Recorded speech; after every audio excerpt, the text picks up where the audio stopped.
Góðan dag, gott fólk. Við erum komin hér á 54. fund sveitarstjórnar Þingeyjarsveitar. Við setjum þennan fund hér með.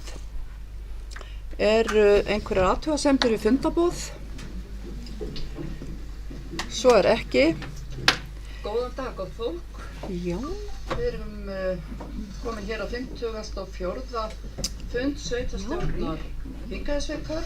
Setjum þennan fund. Hér nú einhverju smá tækni örðuleikar. Þið búið að laga þetta? Gott. Já. Þá höldum við áfram. Það eru engar athugasemdir við fundaboð og áður en við göngum til dagskrár þá óskað eftir því að Já, þeir eru ennþá þessir tækniörðuleikar aðeins að stríða okkur.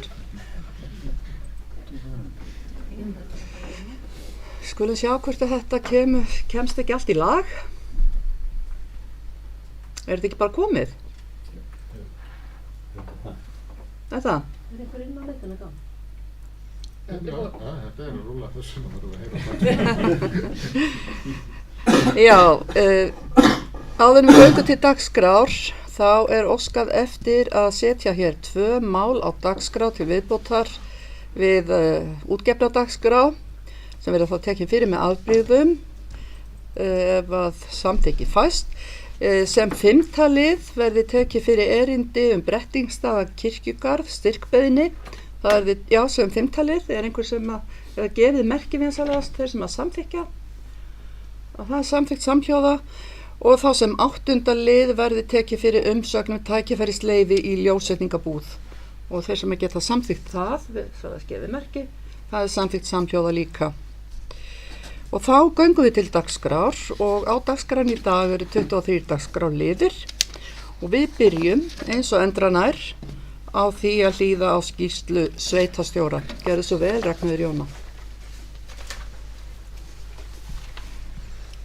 Takk fyrir, oddviti og sveitarstjórnarmenn.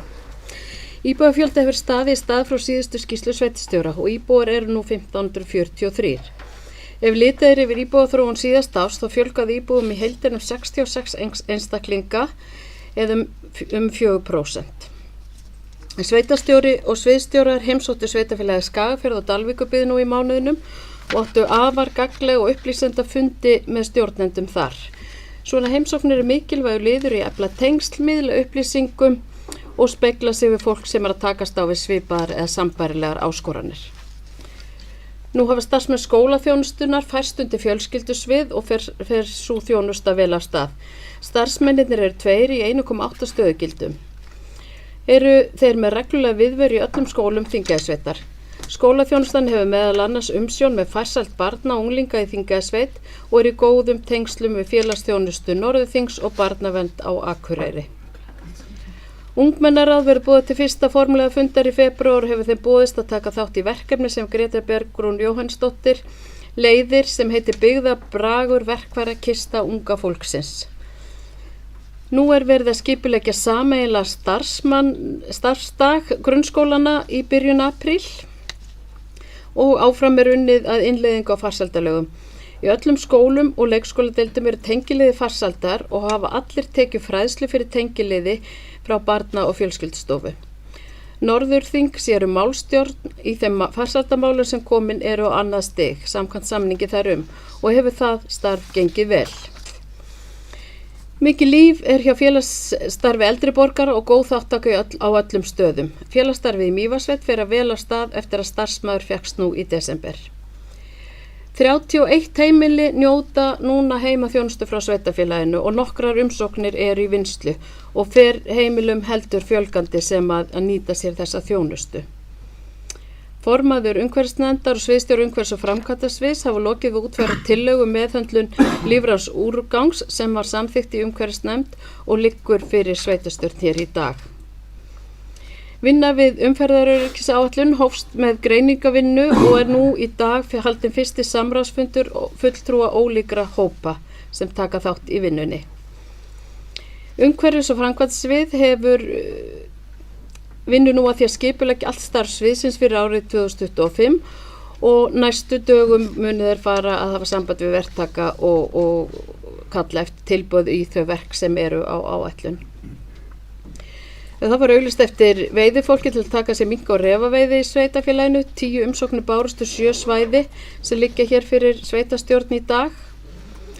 Nýtt sorphirðudagatal kom út miðjan mánuðinn og aðgengilegt á heimasíðu sveitafélagsins. Og svo núna í lok ársins náðum við loksins í verktaka til að sinna nokkru viðhaldsverkefnum sem að voru á áætlun síðast árs og gengu þau verkefni vel og eru að mestu lokin. Það er búið að leggja mat og tjón sem sveitafélagi var fyrir rafmagnsleiðslu í október síðastliðnum og sendt inn tjónaskrá til Rarik.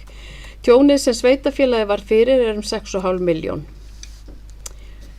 Nýr starfsmaður SSNE og Þingeyjarsveitar með starfsstöð í Gíg mun taka til starfa nú í byrjun næsta mánaðar.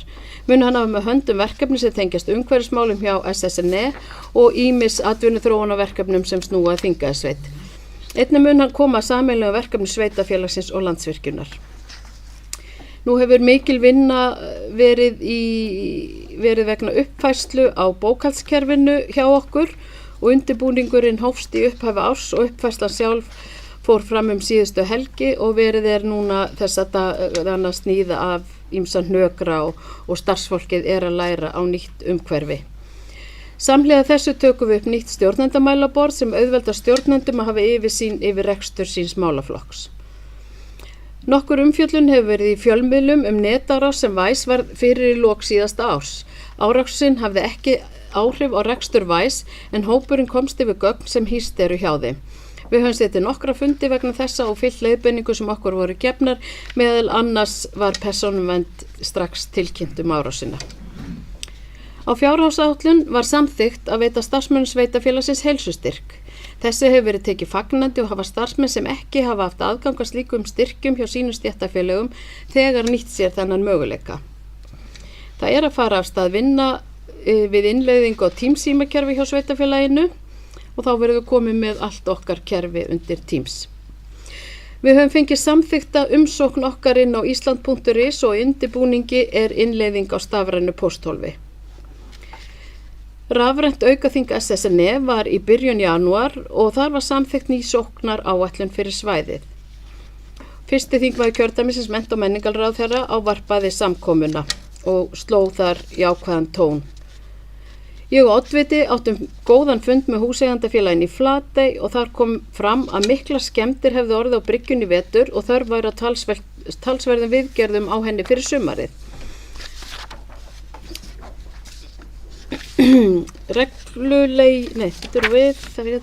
Ég átti fund með fulltrúum Bríetar leigufélags þegar þeir komu hingað í desember til að taka við 2 nýjum íbúðum á Lautavegi.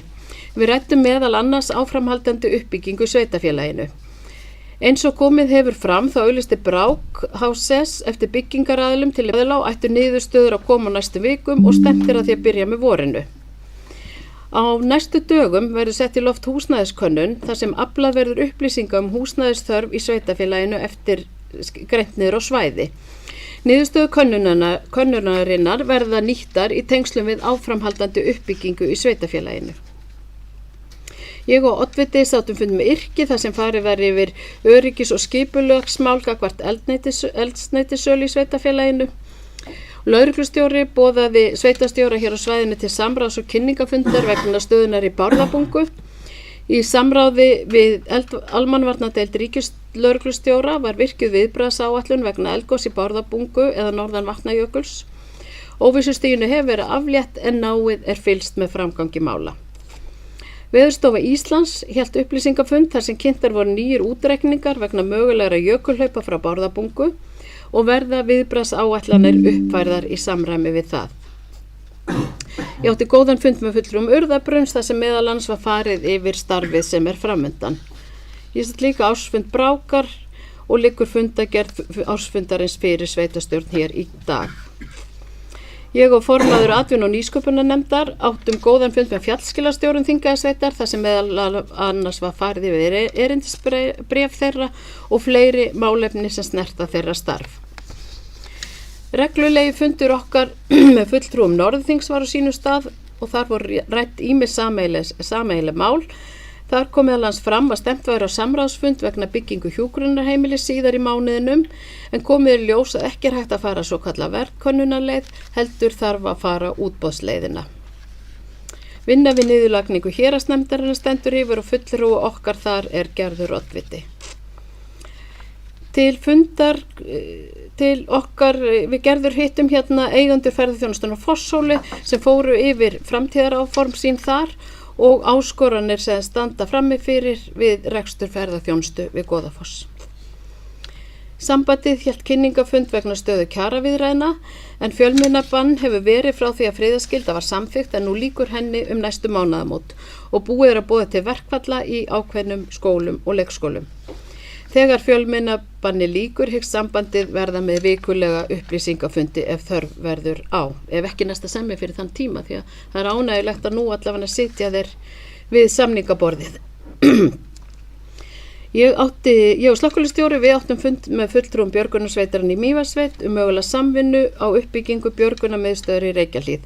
Var það góður fundur og næsta skref verður að fá fleiri að borðinu og hefja þá vinnu sem samþykkt var í fjárhagsáætlun. Ég átti fund með framkvæmdastjóra Mývatnsstöðvu þar sem hún kynnti fyrstu hugmyndir af markaðsefni sem samþykkt var á fjárhagsáætlun núna í lok ársins. Mun hún vinna málið áfram og koma með kynningu á næsta fund atvinnu og nýsköpunarnefndar. Eins og kom fram í síðustu skýrslu sveitarstjóra það við átt fundi og verið í samskiptum við fulltrúum þekkinganets Þingeyinga mögulegt fyrirkomulag og samvinnu milli þekkinganetsins og sveitarfélagsins Gíg og Þingey. Nú liggur fyrir sveitarstjórn hér í dag drög að samningi við þekkinganetið samstarf. Og það er komið að uppfærslu húsnæðisáætlun sveitarfélagsins og stefnt er að leggja drög að henni fyrir næsta sveitarstjórnarfund. Og svo lokum vil ég minna á örnámskeið sem Samband íslenskra sveitarfélaga stendur fyrir. Þessi námskeið eru rafræn og aðgengileg á heimasíðu sambandsins. Síðasta námskeið það fjallaði jöfnunarsjóð og hvet ég kjörna fulltrúa til þess að fylgjast með þessum námskeiðum. Þetta er svona það helsta, auk þess hef ég setið fjölmörga fundi og fengið símtöl og það er alltaf nóg að snúast hér hjá starfsfólki á sveitarstjórnarskrifstofunni og þakka ég bara starfsfólki fyrir gríðarlega góð störf og oft undir miklu álagi.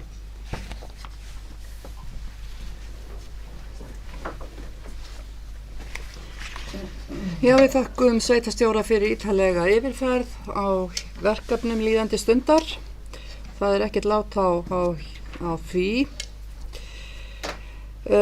Annar liður á dagskránni í dag eru kosningar í nefndir, ráð og stjórnir og fyrir sveitarstjórn liggur tillaga aðalmann í atvinnu- og nýsköpunarnefnd en á 53. fundi sveitarstjórnar þann 12. desember síðastliðinn baðast Erlingur Ingvarsson lausnar og orðið er laust ef einhver vill taka til máls. Svo er ekki. Eftirfarandi tillaga oddviti leggur hana fram að Jón Þórólfsson taki sæti sem aðalmaður í atvinnu- og nýsköpunarnefnd og þeir sem geta samþykkt tillöguna vinsamlegast gefið merki og hún er samþykkt samhljóða.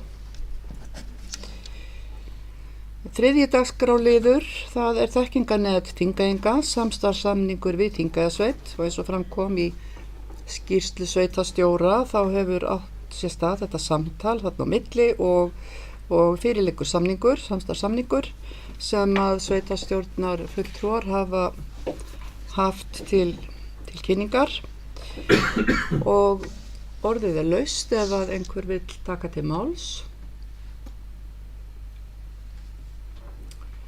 Og það er enginn sem kveður sér hljóðs og tillaga að eftirfarandi bókun er svohljóðandi: sveitarstjórn samþykkir fyrirliggjandi samning og felur sveitarstjóra að undirrita hann fyrir hönd sveitarfélagsins. Og þeir sem að geta samþykkt þessa bókun er sérlega skefið merki og hún er samþykkt samhljóða. Þá er að dagskrárliður númer 4 í dag og það eru óskir ungmenna í umferðaröryggismálum. Fyrir sveitarstjórn liggur erindi frá ungmennaþingi SSNE sem haldið var í október 2024 varðandi bætt umferðar öryggi í Þingeyjarsveit og orðið er laust ef einhver vill taka til máls undir þessum lið. Jóna Björg, gjörðu svo vel.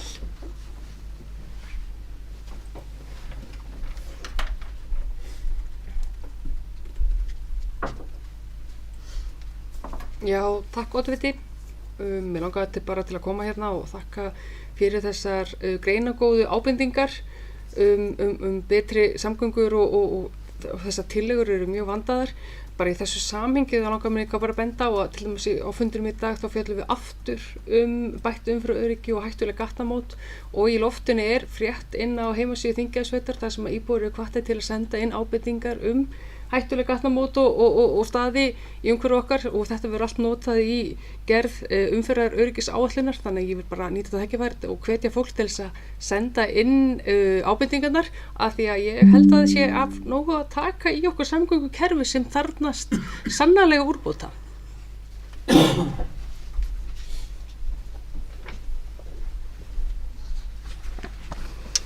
Já, með leyfi varaoddvita þá vil ég bara taka undir þessi orð hennar Jónu Bjargar og það er sérstaklega ánægilegt einmitt að heyra að unga fólkið okkar er virkilega að láta til sín taka á þessum vettvangi og gaman að einmitt að minnast á það að nú í morgun að þá fékk sveitarstjórn heimsókn frá þingmanni Viðreisnar á norðu í kjördæminu, honum Ingvari Þóroddssyni og það sem að gríðarlega mikil áhersla var lögð einmitt á samgöngumálin okkar og við bara vonumst og ætlumst til mikils af nýjum ráðamönnum hvað það varðar.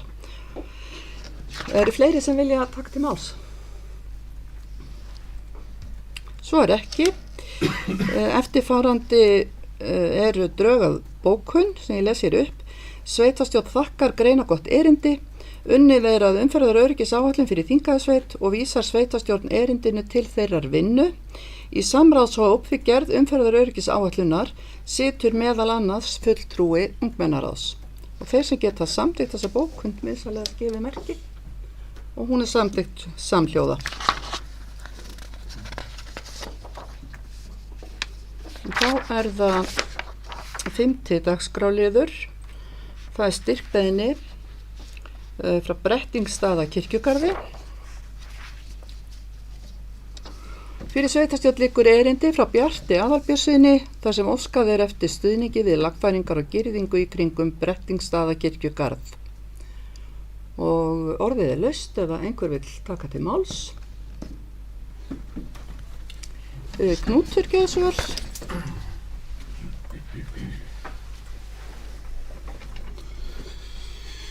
Oddviti ágætt að sveitarstjórnar fólk. Þarna er erindi frá fólki sem er að leggja á sig vinnu við að halda umhverfi sínu snyrtilegu og þó þetta kannski heyri ekki akkurat undir okkar lögbónu hlutverk þá finnst mér við ættum að líta aðeins til þess og sjá hvort getum ekki eitthvað stutt við. Takk.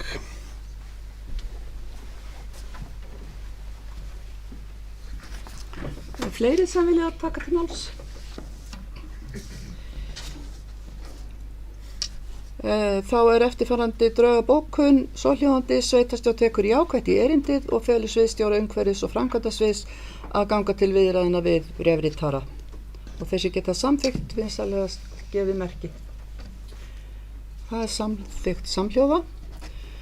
8. dagskrárliður, það er umsagnarbeiðni vegna tækifærisleyfis frá Sigurði Birgissyni.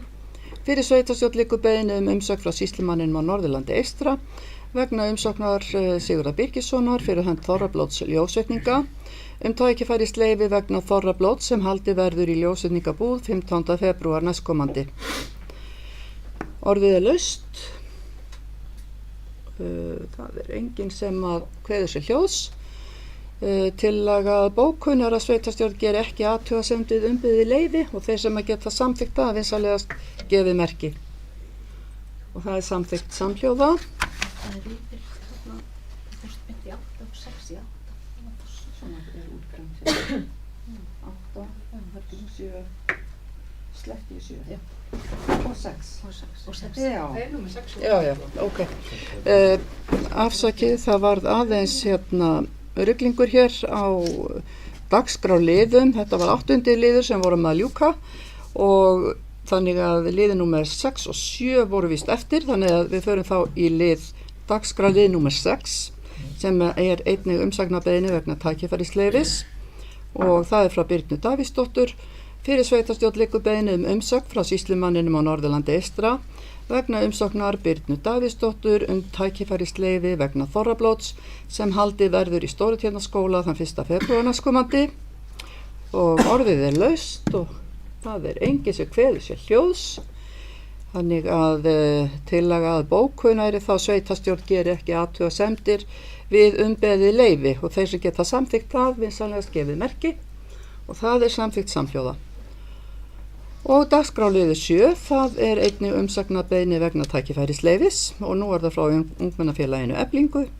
Fyrir sveitarstjórn liggur beiðni frá sýslumanninum á Norðurlandi eystra umsögn vegna umsóknar Ungmennafélagsins Eflingar tækifærisleyfi vegna þorrablót sem haldið verður í félagsheimilinu á Breiðumýri þann 1. febrúar næstkomandi og orðið er laust og það er enginn sem kveður sér hljóðs og tillagað bókun er að sveitarstjórn geri ekki athugasemdir við umbeðið leyfi og þeir sem geta samþykkt það vinsamlegast gefið merki.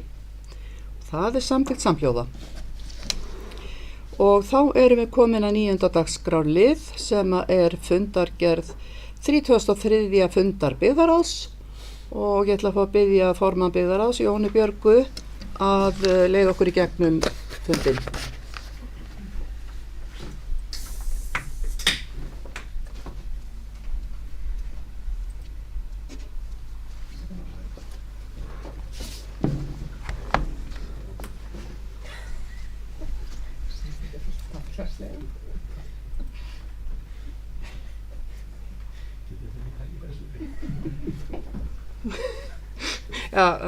Áritist hér með að þetta voru orkudrykkir sem voru opnaðir hér á fundi þrátt fyrir öll tækifærisleyfin.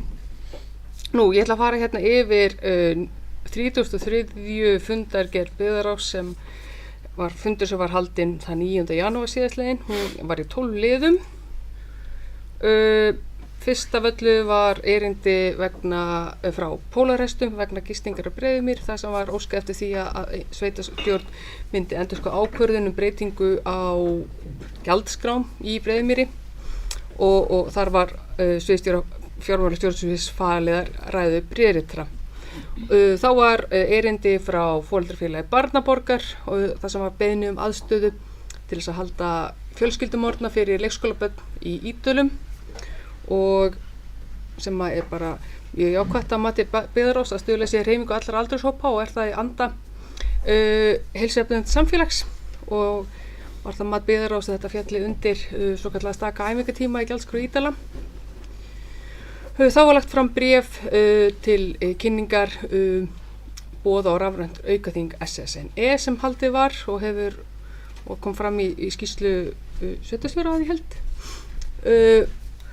Jafnframt var lagt fram boð á ársfund Brákar HSS sem er tekið fyrir hér sem sér liður á eftir. Þá var beiðni tilnefningu í svæðisráð Vestursvæðis í Vatnajökulsþjóðgarði. Þetta eru við breytingar sem koma fram vegna sameiningar Vatnajökulsþjóðgarðs sem verður nú hluti af Náttúruverndarstofnun og eru þá verið að tilnefna upp á nýtt í svæðisráð og það kemur einmitt annað mál hér síður í dag þar sem hér er fjallaði Vatnajökuls svæðisráð í vestursvæði og svo kemur norðursvæði stertin og eftir og það var lagt til óbreytta skipan aðal- og varamanna. Þá voru lögð fram drög að reglur um birtingu skjala á VF Þingeyjarsveitar sem er mál í vinnslu og þá urðu ákveðnar breytingar á þessum reglum bara í meðförum byggðaráðs og eru þær lagðar hér fram yfir sveitarstjórn í breyttri útgáfu. Þá lagði fram skýrsla yfirkjörstjórnar í Þingeyjarsveit vegna alþingiskosningana á liðnu ári og það var bara mjög greinagóð skýrsla og gagnlegar ábendingar og verður svo afgreitt hér af sveitarstjórn á eftir. Þá var lögð fram auglýsing skrá störf undanþegið verkfallsheimild sem árleg aðgerð sem þurfum að sveitarfélagi þarf að leggja fram lista yfir störf sem eru undanþegið verkfallsheimild og vísað til staðfestingar sveitarstjórnar.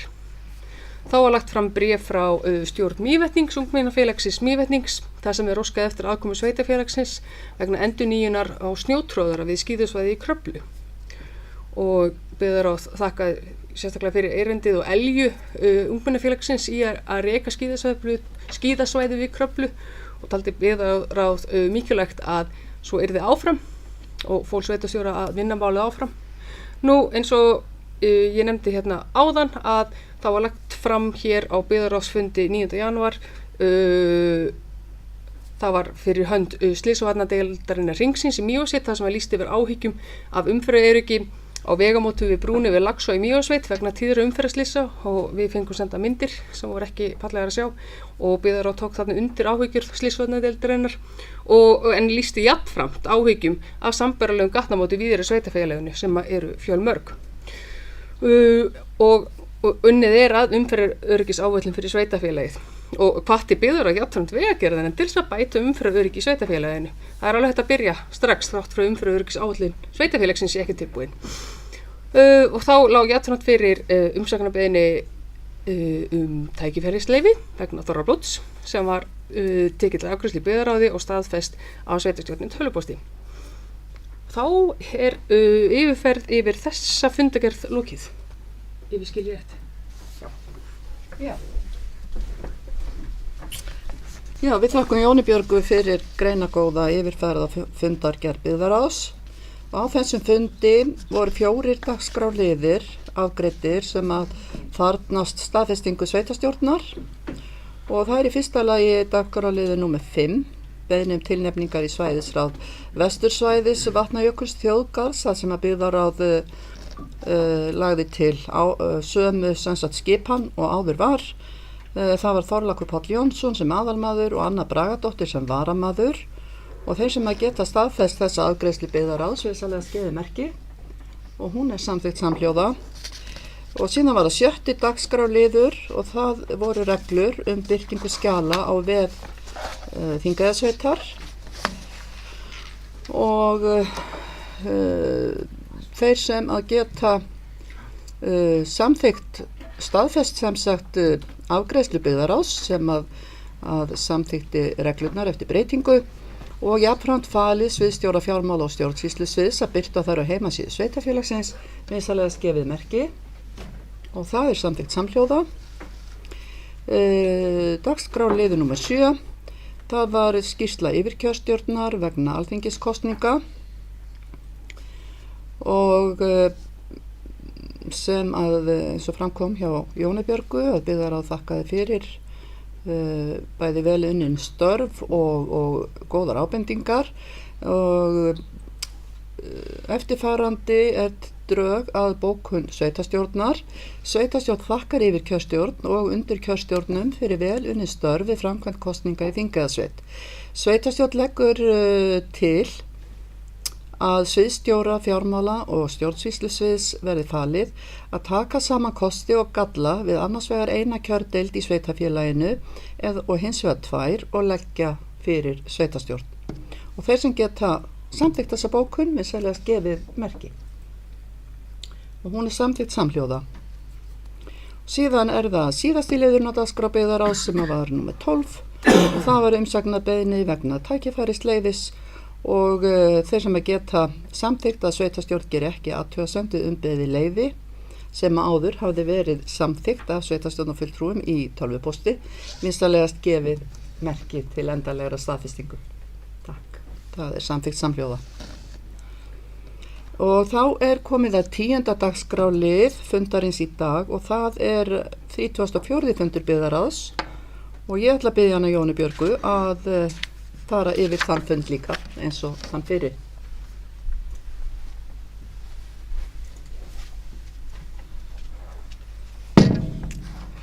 Já, takk Oddviti.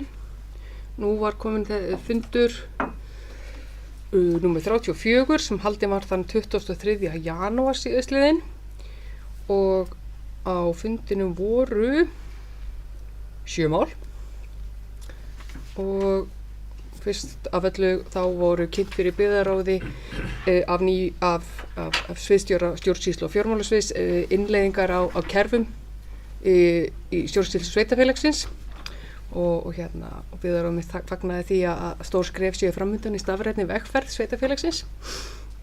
Nú þá var lagt fram mál undir heilsueflandi samfélagi og eins og við vitum þá þingeyjasveit aðili að heilsueflandi samfélagi og megin markmið þess að styðja samfélög í að vinna með markvísum hætti að því að skapa umhverfi og aðstæður sem stuðla að heilbrigðum lifnaðarháttum, heilsu og vellíðan allra íbúa.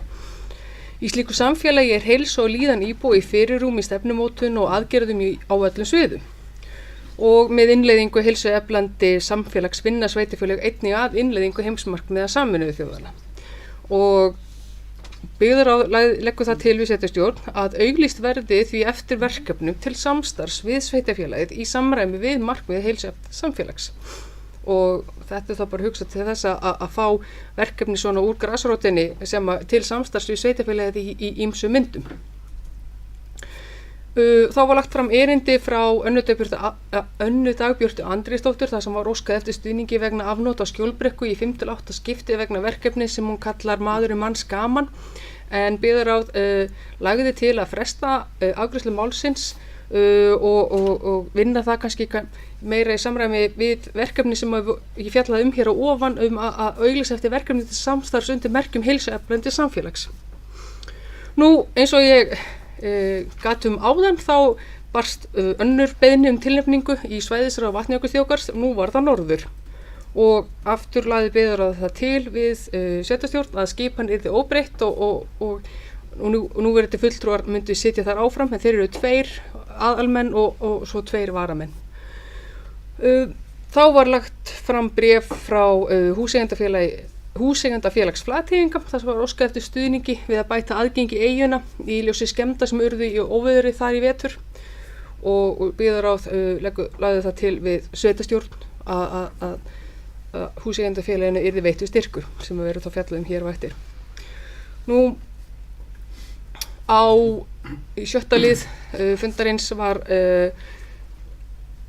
fjallað húseignir sveitarfélagsins en á 53. fundi sveitarstjórnar var samþykkt tillaga að hefja söluferli á eignasafni sveitarfélagsins og leggur því byggðaráð það til við sveitarstjórn að selja eignina Skúturhund 2B og mun oddviti afgreiða málið með sveitarstjórn hér á eftir og þá að lokum var lögð fram erindi yfirlýsing frá miðstöð sjúkraflugs á Íslandi vegna lokunar flugbrauta og Reykjavíkurflugvelli og byggðaráð tók undir þau sjónarmið og tekur undir þau sjónarmið sem koma fram í yfirlýsingunni og lýsir yfir áhyggjum af jöfnu aðgengi landsmanna að lífsnauðsynlegri heilbrigðisþjónustu og í þeim skilningi að við þurfum öll að hafa jafnt aðgengi að þessari þjónustu og fundi var slitið þar og ég býð þá bara oddvita aftur.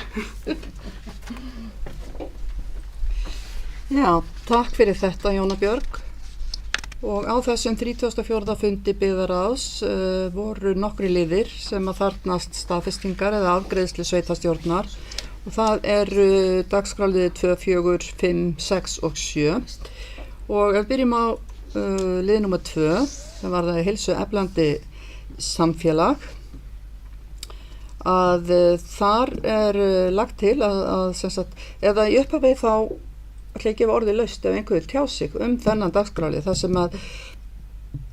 sem að erindið snerist sem sagt frá íbúa sem að óskar eftir að hefja viðburði í sveitarfélaginu eða í Skjólbrekku og og byggðaráð sem sagt afgreiddi málið þannig að nei, ég er að fara hérna á milli liða, ég biðst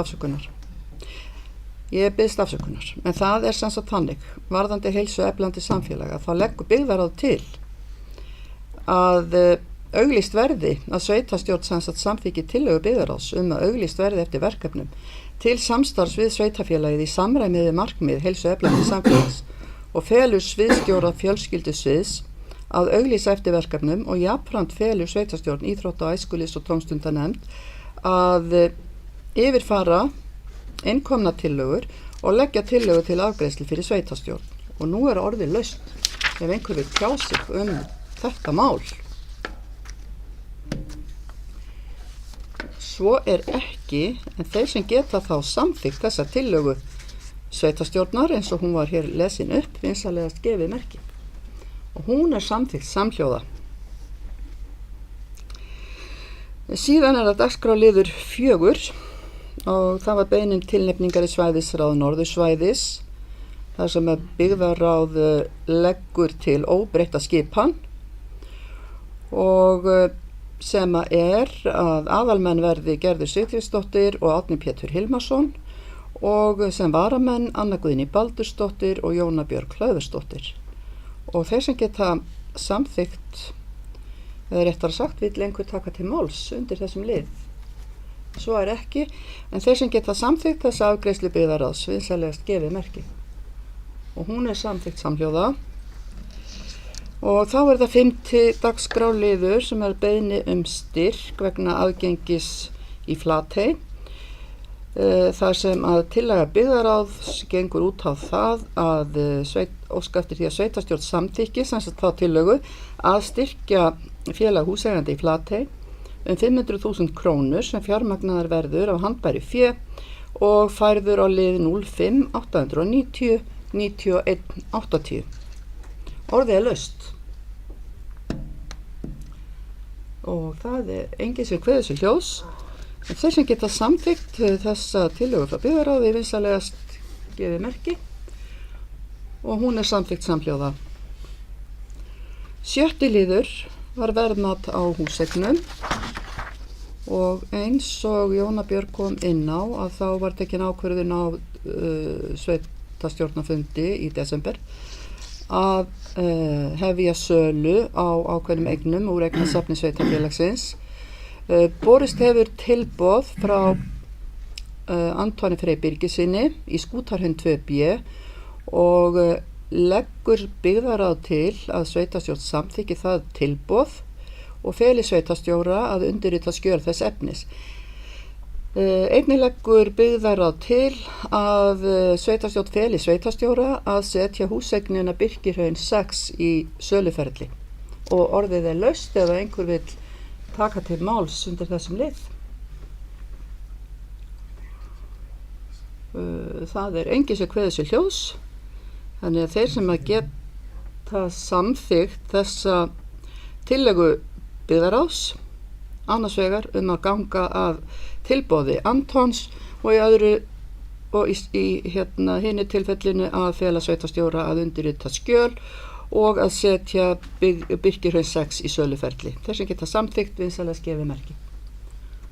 Og það er samþykkt af, það eru 8 sem að greiða atkvæði með. Halldór Þorlákur Sigurðsson situr hjá. Óskar þú Halldór eftir að gera grein fyrir þín atkvæði eða þín afstöðu?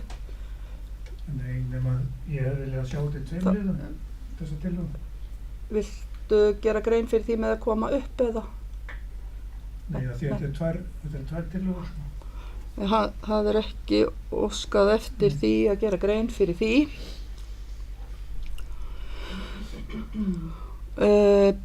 Þannig að tillaga byggðarráðs telst samþykkt. Og síðan er það 7. liður á dagskrá byggðarráðs þar sem að fjallað var erindi frá miðstöð sjúkraflugs á Íslandi sem að lýsir áhyggjum af sjúkraflugi komið til þess að loka þurfi flugbrautum á Reykjavíkurflugvelli. Að þá leggur oddviti til að sveitarstjórn taki, ég gef orðið laust og Knútur biður orðið.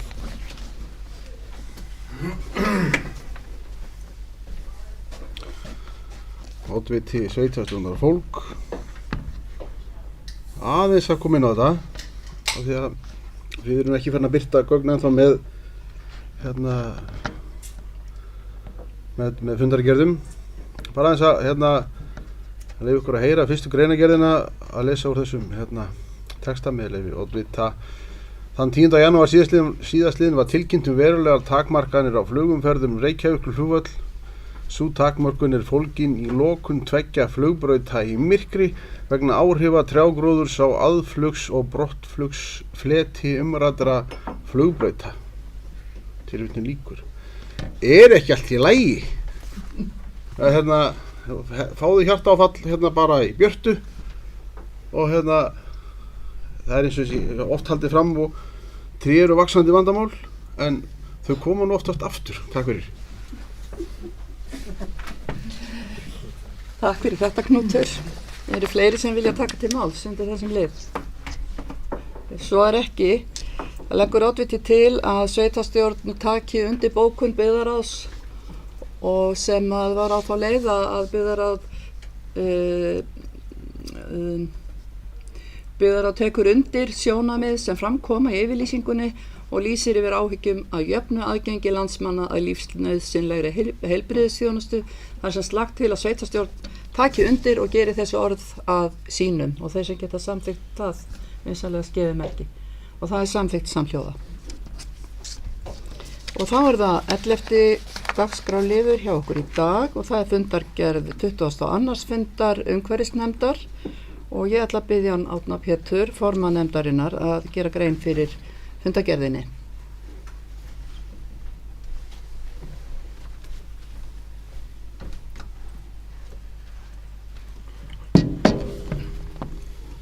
Oddviti, ágætu fundamenn.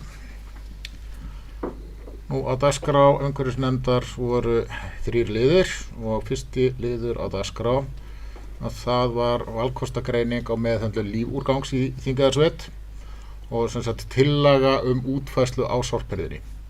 Og auðvitað þetta eins og margoft hefur komið fram að þá þetta fyrst og fremst þetta hugsað sem sparnaður fyrir útgjöld íbúa og að bæta lífsgæði vegna þess að þetta ofboðslega kostnaðarsamt. Nú hef ég séð tölur úr öðrum sveitarfélögum sem eru farin að safna lífúrgangi í dreifbýli og í þéttbýli reynda líka og þetta eru rosalega stórar tölur þannig að það út af því að okkur þetta má ekki lengur fara með almannasorpinu og þá náttúrulega gríðarlega mikilvægt að gera eitthvað í þessum málum og gera það ábyrgð þannig að kostnaður verði ekki óhóflegur fyrir íbúa.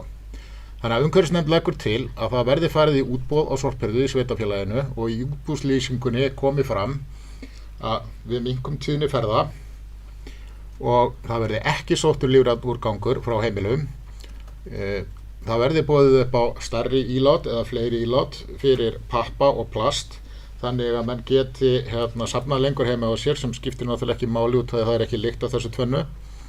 Og síðan verði boðið upp á jarðgeravélar eða moltutunnur sem verða niðurgreiddar af sveitarfélaginu og svo að það verði sett út lyklastýrð ílát fyrir lífrænan úrgang þannig að menn geti komið því frá sér þeir sem ekki vilja taka þátt eða vilja ekki moltu gera heima á sér og hafi ekki aðra lausnir og síðan náttúrulega til að losna við bein.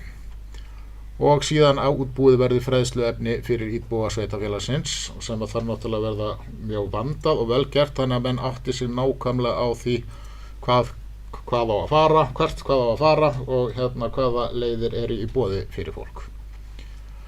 Nú annar liður að það voru umhverfisviðurkenningar og 2. desember þá auglýsti nefndin eftir tilnefningum til umhverfisverðlauna Þingeyjarsveitar 2024.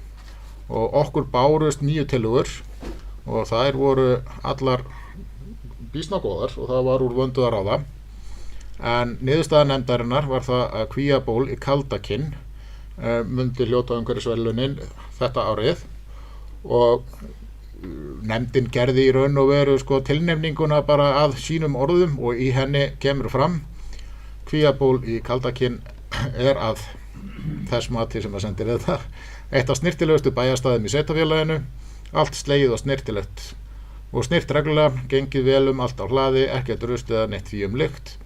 Tún vel græn og flott, vel hugsað þau, ábúendur nýbyrjaðir í skógrækt í brekkunum fyrir ofan og verður þetta flottur skógur eftir nokkur ár. Hugsaður vel byggingar á jörðinni. Þannig að nefndin þakkar kærlega fyrir þessa tilnefningu sem og aðra tilnefningar og telur einnig að þá aðila sem tilnefndir voru hafi verið velkomnir að sinni tilnefningu, en auk Kvíabóls voru tilnefnd Einishús, Illugastaðir, Fagranes, Hjördís Finnbogadóttir og Klömbur. Svo var þriðji liður og það var stöðuskýrsla innleiðingu Árósasamningsins. Og umhverfisráðuneytið sem sagt hvetur alla þá sem vilja hafa áhuga að koma með ábendingar að annað sem varðar væntanlega stöðuskýrslu, og nefndin þakkaði þessa kynningu en leggur ekki fram athugasemdir við þetta að svo komnu máli. Takk fyrir.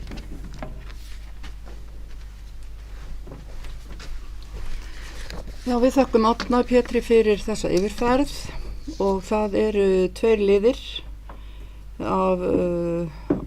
frá fundi umhverfisnefndar sem þarfnast afgreiðslu sveitarstjórnar, og það er fyrsti liðurinn sem er valkostagreining á meðhöndlun úr lífúrgangi í Þingeyjarsveit, og áður en ég gefi orðið laust að þá er sem sagt tillagan sú að sveitarstjórn tekur undir bókun nefndarinnar og samþykkir að farið verði í útboð á sorphirðu í sveitarfélaginu.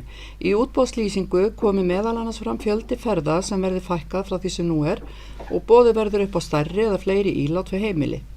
Í breyttum lögum meðhöndlun úrgangs er ekki heimilt að urða lífrænan úrgang með heimilissorpi og skal flokka hann sérstaklega.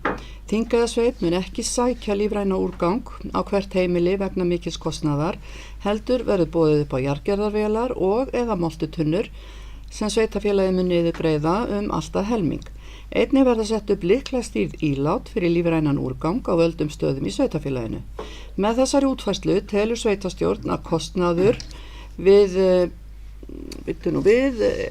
þessari útfærslu telur sveitarstjórn að hægt verði að halda niðri sameiginlegum kostnaði samfélagsins í sorpsöfnun í sveitarfélaginu.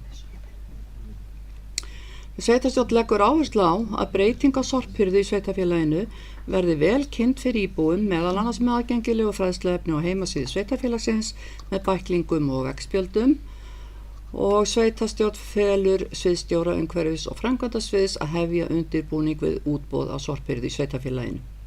Og orðið er laust ef einhver vill taka til máls. Gjörðu svo vel, Knútur.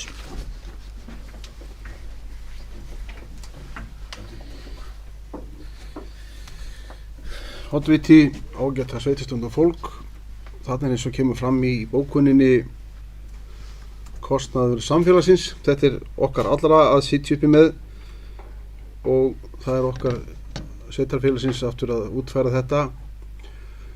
Þarna er verið að kynna leið til sparnaðar og við erum að tala leið til umfangsmikils sparnaðar, og væntanlega mun þessi leið svo þróast eitthvað og slípast til, en þannig lykilatriði að allir taki þátt. Lífræna sorpið má ekki fara með almenna sorpinu og það kemur þá bara í hausinn á okkur, svo það sé sagt.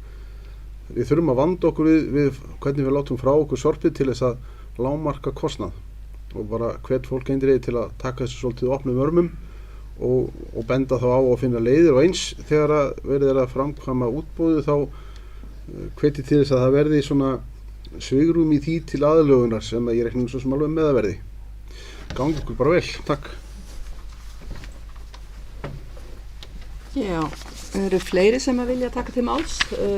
Jóna Björg, gjör svo vel.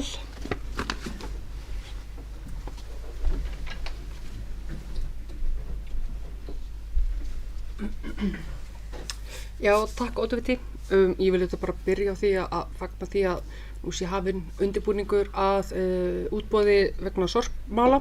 Þetta er auðvitað stór málaflokkur, við vitum hann er kostnaðarsamur, við finnum það á sorpgjöldunum sem eru lögð af hálfu sveitarfélagsins sem hafa farið hækkandi undanfarin ár, enda er það þannig að sveitarfélaginu ber að jafna út sorphirðu kostnaði.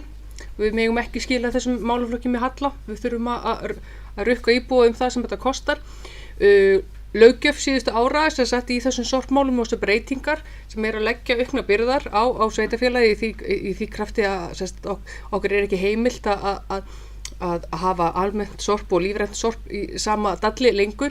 Það myndi að óskiptu auka verulega sorphirðu kostnað. Þess vegna fagna ég mjög þessari tillögu umhverfisnefndar það að fara aðeins öðruvísi leiðir að setja upp þessa söfnunarstaði fyrir lífrænt sorp en að sama skapi að fólk geti séð sitt lífræna sorp sjálft. Af því að málið það að við ætlum að hætta að setja lífrænt sorp í almennt sorp og minnka þar með það magn sem urðað einhvers staðar utan sveitarfélagsins og sveitarfélaginu mjög kostnaðarsamt. Af því má svo draga líkur ef að vel gengur og við vinnum þetta öll saman, við gætum til langstíma minnkað sorphirðukostnað okkar allra. Og þá hugsaði maður með sér að því að fyrir okkur sem hafa aðgreint almennt sorp og lífrænt sorp lengi þá vitum við að almennt sorp sem inniheldur ekki lengur lífræna sorpið angar ekki og maðkar síður og þá gætum við mögulega, og eins og lagt upp með þessari bókun og niðurstöðu umhverfisnefndarinnar að fækka ferðum en að koma þá í staðinn á móts við okkur íbúana með stærri ílátum undir plast og pappa sem að myndi svona, það auðvitað það sem að mesti massin í sorpi sem fer frá svona hinu almenna heimili í dag.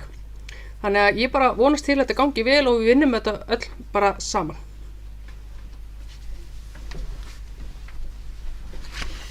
Já, og Arnór gerði svo vel.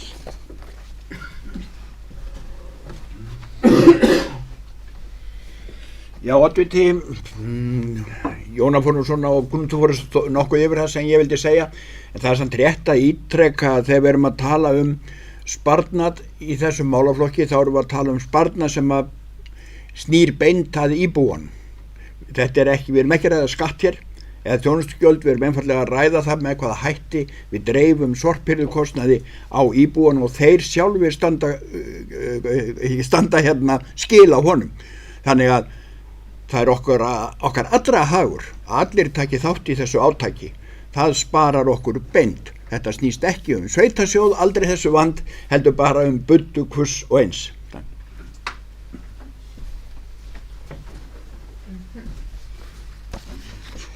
Eru fleiri sem að vilja taka til máls? Haraldur, gjörðu svo vel. Já, oddviti sveitarstjórnarmenn, ég styð það að við förum þessa leið og förum í útboð eftir þessu ferli. Eina sem ég velti fyrir mér að það þarna tillaga hvar þessi lyklastýrðu ílát fyrir lífræna útgangin verði staðsett og undrast að sjá að það hvorki í Reykjalið eða á Laugum og velti við með hvort það var einhver ástæð fyrir því að hafa ekki þessi ílát inn í þessum þéttbýlisstöðum.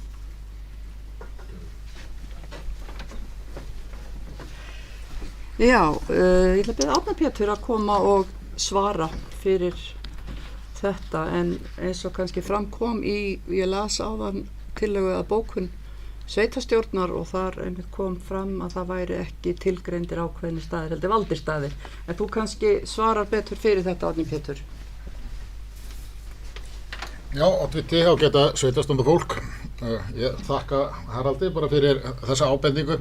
Þetta í raun og veru gerðist nú bara þannig að þegar við vorum að vinna tillöguna að þá vorum við að horfa til þess hvar voru gámasvæði og hvernig einfaldasta leiðin til þess að safna þessu saman. Og þetta ekki full útfært ennþá, heldur þetta bara vinnuskjal, þannig að þetta bara góð og réttmætt ábending. En eins og Gerður kom inn á þá kemur hún síðan aftur ekki fram í bókun sveitarstjórnar þó svo að þetta hafi komið svona frá nefndinni. Þannig að við erum bara ennþá að vinna þetta og allar ábendingar bara velþegnar. Takk.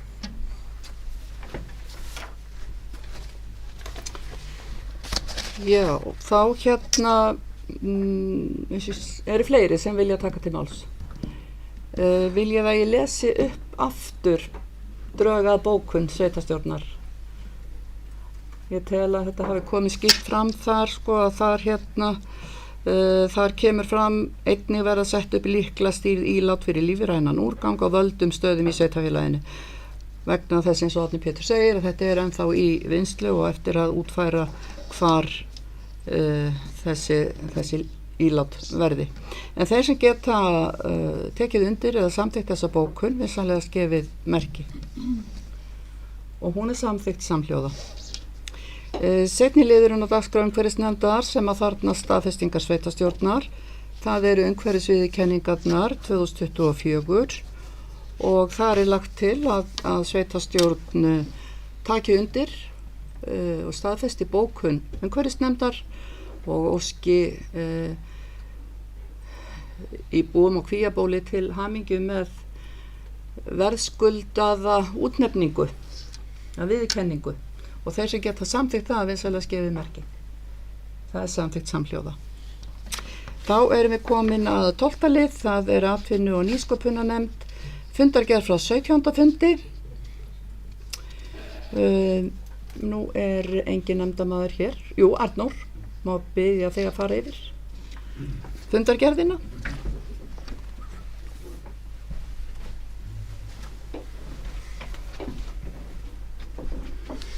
Já, oddviti, þetta er fundargerð atvinnumálanefndar frá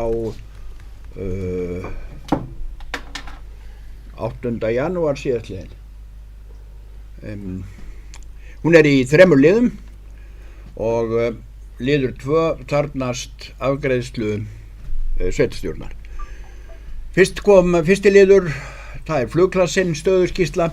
Hjalti Páll Þórarinsson kom til fundar og fór yfir starf og stöðu flugklassans. Það er svona ákveðna breyttar forsendur. Norðurland Vestra, sveitarfélögin á Norðurlandi Vestra hafa dregið sig út úr fjármögnun á flugklassanum sem að svona finna fyrir, en á móti kemur að ríkisvaldið hefur komið með sterkari hætti af fjármögnuninni. Og það eru mörg spennandi verkefni sem flugklassin er að vinna að og nefndin bókaði svohljóðandi: atvinnu- og nýsköpunarnefnd þakkar Hjalta Páli greinargóða kynningu og ljóst er að klassin hefur skilað árangri á svæðinu. Atvinnu- og nýsköpunarnefnd leggur áherslu á að starfsemi klassans haldi áfram til lengri tíma. Og þá er það komið að lið 2 sem að þarfnast afgreiðslu sveitarstjórnar. Það er refa og minkaveiði fyrirkomulag. Og samkvæmt nýjum reglum sveitarfélagsins um refa og minkaveiði var auglýst eftir veiðifólki á heimasíðu sveitarfélagsins og samfélagsmiðlum með umsóknarfresti til 7. janúar síðastliðinn.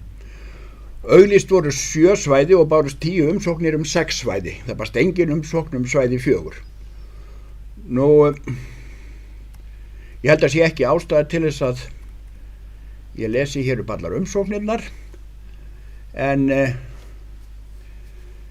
afgreiðsla nefndarinnar á umsóknunum var með eftirfarandi hætti: allir umsækjendur uppfylla þær kröfur sem settar voru fram í auglýsingu. Atvinnu- og nýsköpunarnefnd leggur til að eftirtaldir aðilar verði ráðnir til veiða í sveitarfélaginu 2025 til 2028. Refaveiðar svæði 1, Hrafn Jóhannesson og Davíð Jens Hallgrímsson. Svæði 2, Bragi Kárason og Steingrímur Vésteinsson. Svæði 3, Gunnar Óli Hákonarson. Svæði 4, engin umsókn barst eins og áður segir þetta svæði. Svæði 5, Yngvi Reyni Bensen. Svæði 6, Benedikt Hrólfur Jónsson og Tómas Gunnarsson. Svæði 7, Benedikt Hrólfur Jónsson og Tómas Gunnarsson. Svæði 8, Gunnólfur Sveinsson, Garðar Jónsson og Jón Snorri Þorsteinsson. Atvinnu- og nýsköpunarnefnd leggur til að svæði 4 verði saman að svæði 1 og sviðsstjóra er falið að ræða við umsækjendur svæði 1. Sem sagt svæði 4 við umsækjendur svæði 1. Nú minkaveiðar, svæði 1, Gunnar Óli Hákonarson. Svæði 2, engin umsókn barst. Svæði 3, Gunnar Óli Hákonarson. Svæði 4, engin umsókn barst. Svæði 5, Gunnar Óli Hákonarson. Svæði 6, Benedikt Hrólfur Jónsson og Tómas Gunnarsson. Svæði 7, Benedikt Hrólfur Jónsson og Tómas Gunnarsson. Og svæði 8, Sigurlína Tryggvadóttir. Lagt er til að svæði 4 verði sameinað svæði 1. Sviðsstjóra er falið að ræða við umsækjendur þau svæði sem ekki bárust umsóknir Nú þá er það 3. liður, það er atvinnu- og nýsköpunarnefnd starfsáætlun. Atvinnu- og nýsköpunarnefnd vann á fundinum að starfsáætlun nefndarinnar fram að sumarfríi. Því starfi var ekki lokið, en er það svona lifandi plagg og verður framhaldið, en það er ljóst að gerð atvinnustefnu verður fyrirferðar mikil í starfsemi nefndarinnar á næstu mánuðum. Nú svo að lögð fram til kynningar stefna Þingeyjarsveitar 2024 til 2030. Fleiri mál voru ekki tekin fyrir. Takk fyrir mig.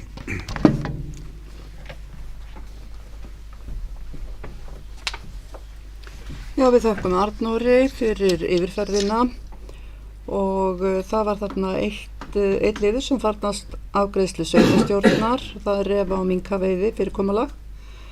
Orðið er laust ef einhver vil taka til máls undir þessum lið eða fundagerðina almennt. Það er engin sem kveður til hljóðs.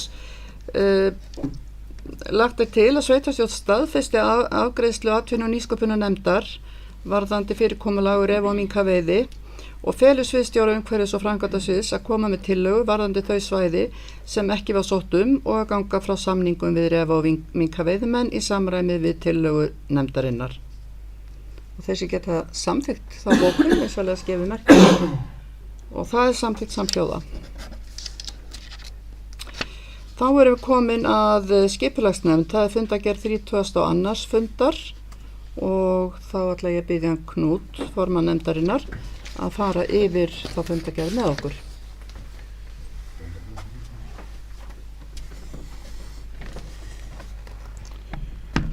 Oddviti sveitarstjórnarfólk.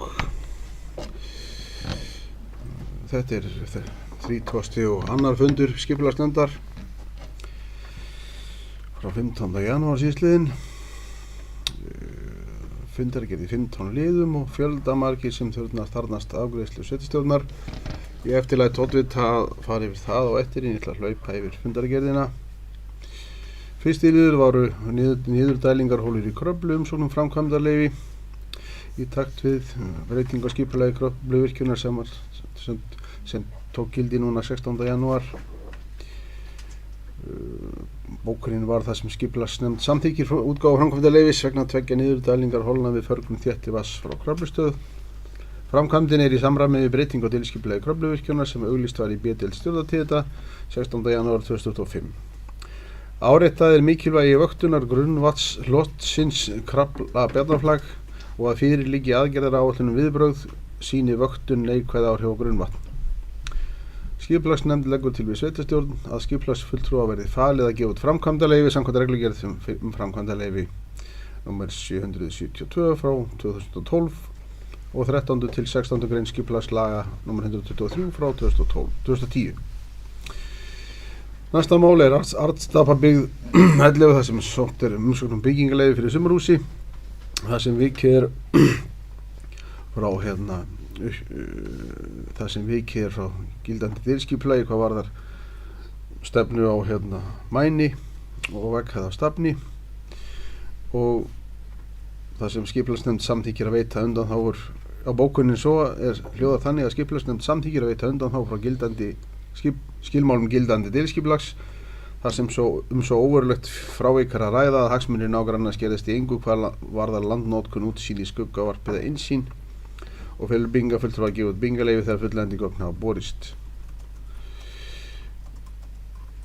Þriðja mál er Reykjatröð 7, þar sem sótt er umsókn byggingarleyfi fyrir gestahús, þar sem sótt er byggingarleyfi fyrir hús 23 fermetra hús á lóð nr. 7 í Reykjatröð í Mjóskadal. Og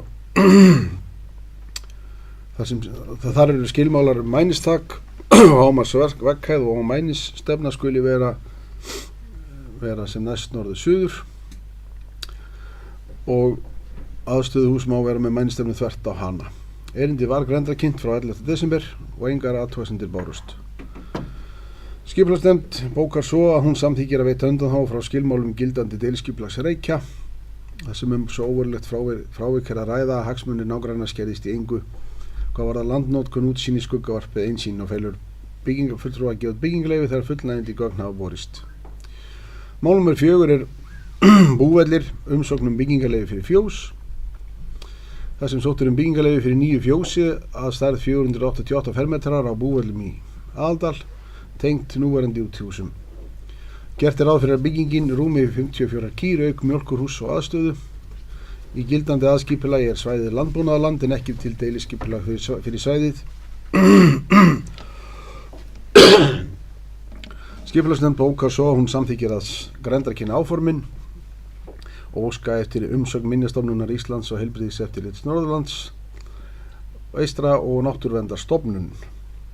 Byggingafulltrúa er falið að gefa út byggingaleyfi ef engar athugasemdir berast við grenndarkynningu og að fengnum jákvæðum umsögnum umsagnaraðila og þegar fullnægjandi gögn hafa borist. 5. málið er Garður, þar sem sótt er byggingaleyfi fyrir sólstofu. Þar sem sótt er byggingaleyfi fyrir 39,9 fermetra sólstofu við íbúðarhús að Garði í Mjósveit. Í gildandi aðalskipulagi er svæðið landbúnaðarland en ekki til deiliskipulag fyrir svæðið. Og skipulagsnefnd samþykkir að grenndarkynna áformin og óska einnig eftir umsögnum Minjastofnunar Íslands, Náttúruverndarstofnunar og Heilbrigðiseftirlits Norðurlands eystra. Byggingafulltrúa er falið að gefa út byggingaleyfi ef engar athugasemdir berast við grenndarkynningu að fengnum jákvæðum umsögnum og þegar fullnægjandi gögn hafa borist ásamt leyfi Náttúruverndarstofnunar framkvæmd innan friðlýstra svæða. 7. mál eru bústaðir, umsókn byggingaleyfi fyrir bílskúr. Það sem sótt er byggingaleyfi fyrir bílskúr að stærð 42 fermetrar á lóð bústaða í Aðaldal. Í gildandi aðalskipulagi er svæðið landbúnaðarland en ekki til deiliskipulag fyrir svæðið og nefndin samþykkir að grenndarkynna áformin og óska eftir umsögn Minjastofnunar Íslands og Heilbrigðiseftirlits Norðurlands eystra, Náttúruverndarstofnunar og Vegagerðarinnar. Byggingafulltrúa er falið að gefa út byggingaleyfi ef engar athugasemdir berast við grenndarkynningu að fengnum jákvæðum umsögnum umsagnaraðila og þegar fullnægjandi gögn hafa borist. Mál nr. 7 varðar merkjagróf 1 og 3, umsókn breyttar stærðir lóða þar sem tekin er fyrir umsókn frá Guðmundi H. Gunnarsyni merkjalýsanda breytta stærð lóðana merkjagróf 1 og 2. Málinu var frestað á fundi nefndarinnar 16. október síðastliðinn. Bókunin hljóðar svo að skipulagsnefnd gerir ekki athugasemd við landskiptagerð enda samræmist hún skipulagsáætlunum. Málinu er vísað til sveitarstjórnar. 8. mál er Fosshóll og Rauðá, umsókn stofnun lóðar. Það sem tekin er fyrir umsókn frá Hákoni Jenssyni merkjalýsanda fyrir hönd landeiganda Fosshóls og Rauðá lagfæringu á landamerkjum jarðanna vegna skörunar í eldri gögnum. Fyrir liggur undirrituð merkjalýsing. Í gildandi aðalskipulagi er svæðið verslunar og þjónustusvæði og landbúnaðarland en ekki til deiliskipulag fyrir svæðið. Skipulagsnefnd bókar þannig að hún gerir ekki athugasemd við landskiptagerð enda samræmist hún skipulagsáætlunum. Málinu vísað til sveitarstjórnar. 9. mál er Úlfsbær, umsókn stofnun lóðar.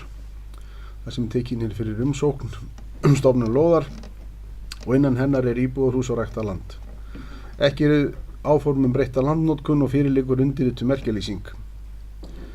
Skipulagsnefnd bókar svo hún gerir ekki athugasemd við landskiptagerð enda samræmist hún skipulagsáætlunum.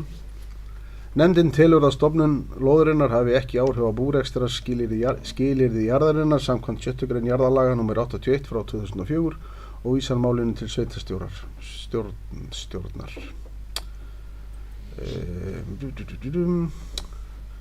10. mál er aðalskipulag Norðurþings. Tekin fyrir beiðni frá Norðurþingi umsögn vinnslutillögu aðalskipulags Norðurþings 2025 til 2045. Nefndin fór yfir vinnslutillöguna og gerir þær athugasemdir að sveitarfélagamörk er ekki í samræmi við sveitarfélagamörk eins og þau eru í tillögu að aðalskipulagi Þingeyjarsveitar 22 til 44. Þetta er ekki á tómrið þvermóðsku, heldur að ræða vinnslutillögu hjá Norðurþingi sem á eftir að aðlaga sig okkur. 11. mál beiðnum breytingu aðalskipulagi Voga 1. Breytingu á aðalskipulagi Skútustaðahrepps vegna breytinga frístundasvæðis í íbúðasvæði. Þetta hefur verið auglýst með tilheyrandi frestum og athugasemdir hafa borist frá Rarik, Minjastofnun Íslands, Jóhanni F. Kristjánssyni, Landvernd og Vegagerðinni, Fjöryggi og Heilbrigðiseftirliti Norðurlands eystra. Þetta er afgreiðsla sem við frestum á 20. fundi bæði 20. nóvember og 11. desember. Það er ekki að því að nefndin sé löt, heldur við erum að vanda okkur. Skipulagsnefnd eftir þessa umfjöllun bókar svo skipulagsnefnd samþykkir breytingu aðalskipulagi Skútustaðahrepps vegna frístundasvæðis 332 F í Vogum Samkvæmt 32. grein skipulagslaga málinu vísað til sveitarstjórnar og svör verða send umsagnar aðilum og kynnt. 12. mál Vogar sama mál nema þarna komið að deiliskipulagsfasanum. Vogar íbúðasvæði og aðkoma, breyting á deiliskipulagi. Deiliskipulagsbreyting Voga 1 frístundabyggð breytt í íbúðarbyggð var auglýst í samræmi 41. grein skipulagslaga nr. 123 frá 2010 í lögbirtingablaðinu Skipulags og skipulagsgátt.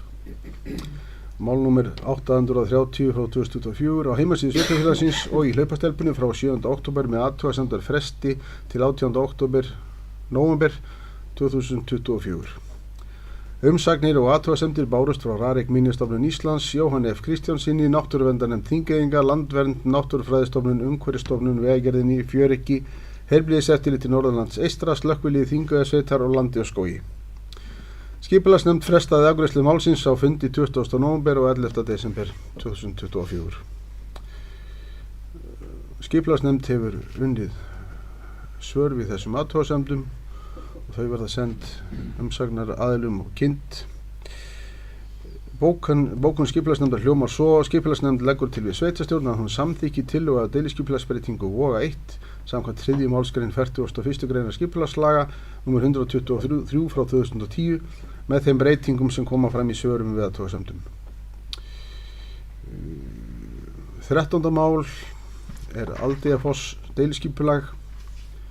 Tekin fyrir skipulags- og matslýsing fyrir deiliskipulag ferðamannasvæðis við Aldeyjarfoss, Ingvarafoss og Hrafnabjargafoss í Skjálfandafljóti.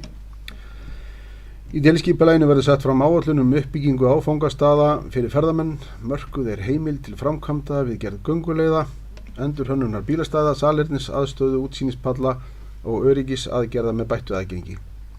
Skipulagið markar einnig vernd umhverfisins í kring og kemur í veg fyrir skemmdir á landi vegna átróðnings og hentistígamyndunar sem geta leitt til jarðvegs, rofs og utanvega aksturs. Skipulagsnefnd bókar svo að hún felur skipulagsfulltrúa að kynna skipulagslýsingu vegna deiliskipulagsgerðar fyrir deiliskipulag ferðamannasvæðisins við Aldeyjarfoss, Ingvarafoss og Hrafnabjargafoss í Skjálfandafljóti í samræmi við 3. málsgrein 40. grein skipulagslaga nr. 123 frá 2010 málinu vísað til sveitarstjórnar. 14. mál Laugaból, beiðni á breyting á skipulagi þar sem tekin fyrir beiðni frá Hilmari Hugsinni að í aðalskipulagi Þingeyjarsveitar 2024 til 2044 verði gert ráð fyrir uppbyggingu íbúðarhúsa á lóðum sem skipt hefur verið út á landi Laugabóls í Reykjadal, Laugaból 4 og 5. Og skipulagsnefnd vísar erindunum til vinnslu aðalskipulags Þingeyjarsveitar, málinu vísa til sveitarstjórnar. 15. og síðasta mál stefna Þingeyjarsveitar sem lögð fram tillaga heildarstefnu sveitarfélagsins. Skipulagsnefnd bara þakkar fyrir að fá að kynna sér þetta merka plagg og lagt fram til kynningar. Ég ætla að slá hann fyrirvara varðandi lestur minn hér í dag að ef það mismunur á lestri mínum og fundargerð þá gildir fundargerðin. Því að þegar maður að tönslast á þessum reglugerðarnúmerum þá fer það oft út læra maga. Takk fyrir. Já, við þakkum Knúti fyrir þessa ítarlegu yfirferð og þá hefjumst við handa við afgreiðslu þessara liða sem að þarfnast staðfestingar sveitarstjórnar. Og það í fyrsta lagi liður númer 1, krafla niðurdælingar holur og umsögnum framkvæmda leyfi, þar sem að lagt til að sveitarstjórn staðfesti afgreiðslu skipulagsnefndar og orðið laust ef einhver vill taka til máls undir þeim lið. Og svo ekki. Vinsalegast gefið merki þeir sem að geta staðfest afgreiðslu nefndarinnar og það samþykkt, hún staðfest samhljóða. Næsta mál sem vísað til sveitarstjórnar 7. dagskráliður hjá nefndinni, það merkjagróf 1 og 3, umsókn breyttar stærðir lóða og eru einhverjir sem að óska eftir að tjá sig undir þessum dagskrálið. Svo ekki, þá eru þeir sem að geta samþykkt fyrirliggjandi landskiptagerð samkvæmt bókun skipulagsnefnd sem að enda samræmist skipulagsáætlunum beiðnir að gefa merki með því rétt upp hönd og það er samtidig samhljóða. Og 8. liður, það er umsókn stofnun lóðar, Fosshóll og Rauðá, þar sem að lagt til að sveitarstjórn samþykki fyrirliggjandi landskiptagerð enda samræmist hún skipulagsáætlunum og orðið er laust ef einhver vill taka til máls undir þeim lið. Það er enginn sem kveður sér hljóðs, þannig að ég bið þá sem að geta staðfest þessa bókun vinsamlegast að gefa merki og það er samþykkt samhljóða. Þá er það 9. dagskrárliður, það er Úlfsbær, umsókn stofnun lóðar og Eyþór gjörðu svo vel.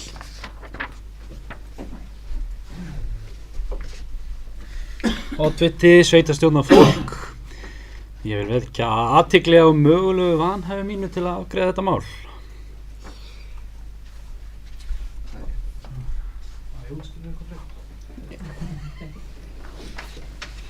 Já, þá er það okkar að meta hvort að vanhæfi er að ræða og þeir sem að telja Eyþór vera vanhæfan til þess að fjalla umsóknarstofnun lóðar á Úlfsbæ, vinsamlegast gefið merki það. Kannski ekki. Nei. Það er engin fjárhagslegir hagsmunir. Það er engin, nei. Nú það er enginn sem að telur Eyþór vera vanhæfan, þannig að hann situr hér áfram og tekur þátt í afgreiðslu málsins. Þar sem lagt til að sveitarstjórn samþykki fyrirliggjandi landskiptagerð enda samræmist hún skipulagsáætlunum. Sveitarstjórn telur að stofnun lóðarinnar hafi ekki áhrif á búrekstrarskilyrði jarðarinnar samanber 6. grein jarðalaga númer 81/2004 og þeir sem, ef einhverjir sem vil taka til máls þá er tækifæri núna undir þessum lið og það er enginn sem kveður sér hljóðs, þannig að þeir sem að geta samþykkt þessa bókun vinsamlegast gefið merki með því að rétt upp hönd og hún er samþykkt samhljóða. Og þá er það 11. liður á dagskrá skipulagsnefndar. Það er beiðni breytingu á aðalskipulagi vegna Voga 1. Og þá er lagt til eftirfarandi bókun og síðan verður orðið gefið laust ef einhver vil taka til máls að sveitarstjórn staðfestir afgreiðslu skipulagsnefndar og gerir svör hennar við athugasemdum að sínum. Svæðið var áður deiliskipulagt sem frístundabyggð. Er að ræða breytingu á landnotkun frá frístundabyggð yfir í íbúabyggð. Í gildandi aðalskipulagi og deiliskipulagi var búið að heimila rask á þessu svæði sem frístundabyggð að öðru leyti vísast í svör við athugasemdum. Og orðið er laust. Þeir sem vilja taka til máls. Og það er enginn sem að vil taka til máls. Þannig að þeir sem geta þá samþykkt þessa bókun sem að ég var að lesa upp, eða drögað bókun, vinsamlegast gefið merki með því að rétt upp hönd. Og mér sýnist allir að þetta sé það er allir, þetta er samþykkt samhljóða. Og þá er það 12. liður, Vogar íbúðasvæði og aðkoma og það er breyting á deiliskipulagi. Og þar er lagt til að sveitarstjórn staðfesti afgreiðslu skipulagsnefndar og geri svör hennar við athugasemdum að sínum. Það svæði var áður deiliskipulagt sem frístundabyggð, er að ræða breytingu á landnotkun frá frístundabyggð yfir íbúabyggð. Í gildandi aðalskipulagi og deiliskipulagi var búið að heimila rask á þessu svæði sem frístundabyggð. Að öðru leyti vísast í svör við athugasemdum. Og orðið er laust ef einhver vil taka til máls og svo er ekki. Þeir sem geta samþykkt þessa bókun sem er upp að lesin vinsamlegast gefið merki og hún er samþykkt samhljóða.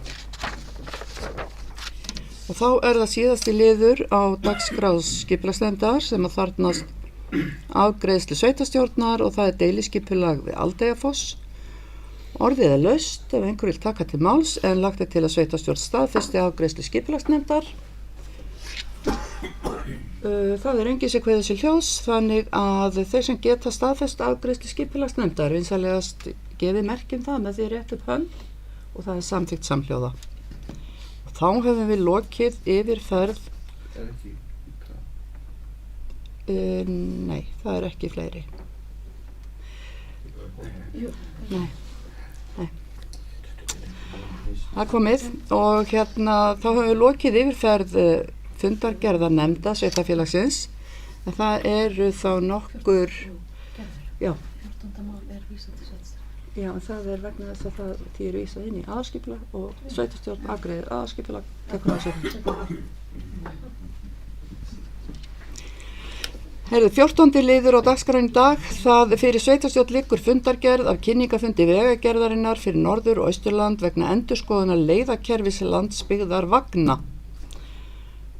Orðið er laust ef einhver vill taka til máls. Jóna Björg, gjör svo vel.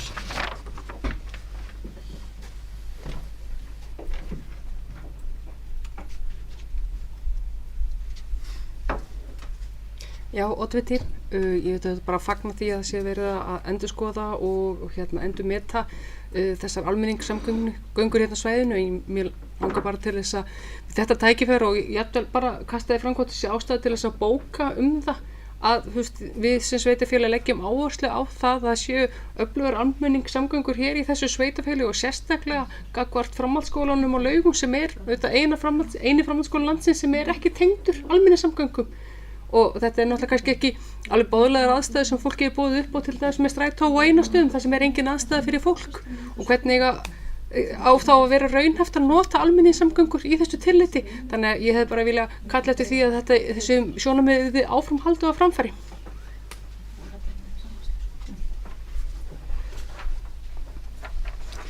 Þetta er þörf og góð ábending frá Jóni Björgu. Og með leyfi varaoddvita þá satt ég með þessa kynningafundi og fleiri, sveitarstjórar og fleiri og þar var lögð einmitt ríka áhersla á þetta og ég legg til að sveitarstjórn sameinist bókun á þessum nótum. Þetta er mjög mikilvægt að leiðakerfið tengist framhaldsskólanum. Eins og Jóna Björg segir að þá er þetta eini framhaldsskólinn á landinu sem ekki tengist þessu almenningssamgangna kerfi. Og þeir sem geta samþykkt það að fela sveitarstjóra í rauninni að forma bókun í framhaldi af þessum orðum Jónu Björgar, vinsamlegast gefið merki. Það er samþykkt samhljóða. 15. liður á dagskrá í dag, það er heilbrigðisnefnd Norðurlands Eystara. Fyrir sveitarstjórn liggur til kynningar fundargerð 239. fundar heilbrigðisnefndar Norðurlands Eystra frá 5. desember. Og hún er hér til kynningar. 16. liður á dagskrá, það er fundargerð frá stjórn Norðurorku. Fyrir sveitarstjórn liggur til kynningar, fundargerð 305. fundar stjórnar Norðurorku frá 10. desember. Einhver sem vil taka til máls undir þeim lið? Einhver sem vil taka til máls undir 15. lið sem var fundargerð heilbrigðisnefndar Norðurlands Eystra? Svo er ekki. 17. dagskráliður, það eru fundir stjórnar SSNE. Fyrir sveitarstjórn liggur til kynningar fundargerð 69. fundar stjórnar SSNE frá 13. desember. Er einhver sem vil taka til máls undir þeim lið? Svo er ekki. 18. dagskráliður, það eru fundargerðir frá sambandi íslenskra sveitarfélaga. Fyrir sveitarstjórn liggur til kynningar fundargerð 960. fundar stjórnar sambands íslenskra sveitarfélaga frá 13. desember. Einhver sem vil taka til máls undir þeim lið? Svo er ekki. Samtök orkusveitarfélaga fundargerðir, það er 19. dagskráliður. Fyrir sveitarstjórn liggur til kynningar fundargerð sameiginlegs fundar stjórnar samtaka orkusveitarfélaga og samtaka sveitarfélaga á köldum svæðum frá 7. desember síðastliðnum. Er einhver sem vil taka til máls undir þeim lið? Og svo er ekki. 20. liður, það er fundargerð ársfundar Brákar. Fyrir sveitarstjórn liggur til kynningar fundargerð ársfundar Brákar íbúðafélags 2023 sem haldin var 15. janúar síðastliðin. Einhver sem vil taka til máls? Svo er ekki. 21. liður, samtök orkusveitarfélaga, fundargerðir. Fyrir sveitarstjórn liggur til kynningar fundargerð 79. fundar. stjórnar samtaka orkusveitafélaga og er einhver sem vil taka til máls? Svo er ekki. Það er að 20. og annar liður. Það er fyrir sveitarstjórn liggur til kynningar umsögn samtaka orkusveitafélaga frumvarp til laga breytingu á ýmsum lögum vegna einföldunar og samræmingar leyfisferla á sviði umhverfis og orkumála sem skilað var inn í samráðsgátt stjórnvalda 17. janúar síðastliðinn. Þetta er lagt hér fram til kynningar og þá er það 20. og 3. dagskráliður.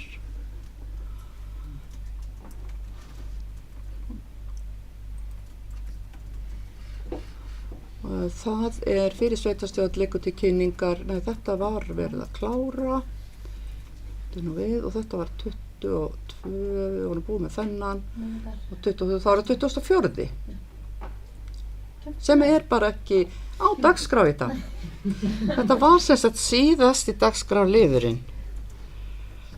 Þannig að ég þakka fyrir góðan fund og segi þessum 54. fundi sveitarstjórnar þingaðasveitar slitið og klukkan er 14:27.